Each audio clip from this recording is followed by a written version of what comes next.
Address Space Layout Randomization or ISLR is a computer security technique involved in preventing exploitation of memory corruption vulnerabilities in order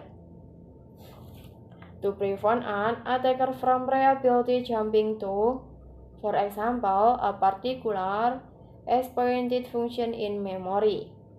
ASLR randomly arranges the address space position of key data areas of a process, including the base of the executable and the position of the stack, heap, and libraries.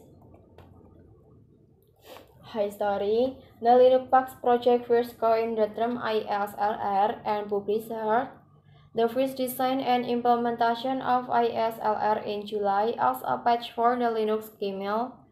It is seen as a complete implementation, providing also a patch for kernel stack randomization since October. The first mainstream operating system to support ISLR by default was the OpenBSD. Benefit: address-based randomization handles some type of security attacks by making it more difficult for an attacker to predict target address. For example, attackers trying to execute return to libc attacks must locate the code to be executed, while other attackers trying to execute shell code injected on the stack have to find the stack first. In both cases, the system obscures relate memory address from the attacker. These values have to be guessed, and a mistaken guess is not usually recoverable due to the application crashing. Effectiveness: address-based layout randomization is based upon the low chance of an attacker guessing the location of randomly placed areas. Security is increased by increasing the search space. Thus, address-based randomization is more effective when more entropy is present in the random offsets. Entropy is increased by either raising the amount of virtual memory area space over which the randomization occurs or reducing the period over which the randomization occurs. The period is typically implemented as small as possible, so most systems must increase VMI space randomization. To defeat the randomization, attackers must successfully guess the position of all areas they wish to attack.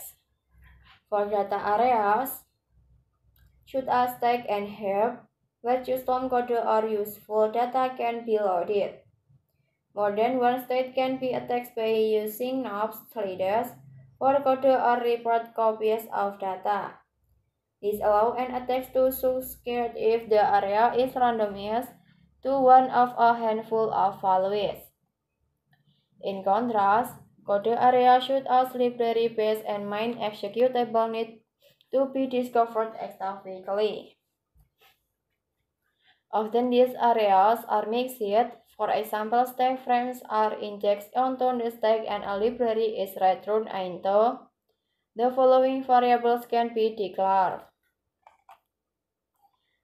To calculate the probability of an attacker succeeding, we have to assume a number of attempts are carried out without being interrupted by a signature-based IPS law enforcement or other factor. In the case of brute forcing, the daemon cannot be restarted. We also have to figure out how many bits are relevant and how many are being attacked in each attempt, leaving however many bits the attacker has to defeat. The following formula represents the probability of success for a given set of attempts on n bits of entropy. In many systems, can be in the thousand or million, or modern 64-bit system. This number typically reaches the million at least. Hector Marchuk, Gisbert, and Ismail Ripoll show in how to bypass the ISLR in 64-bit system in less than 1 second under certain circumstances. For 32-bit system,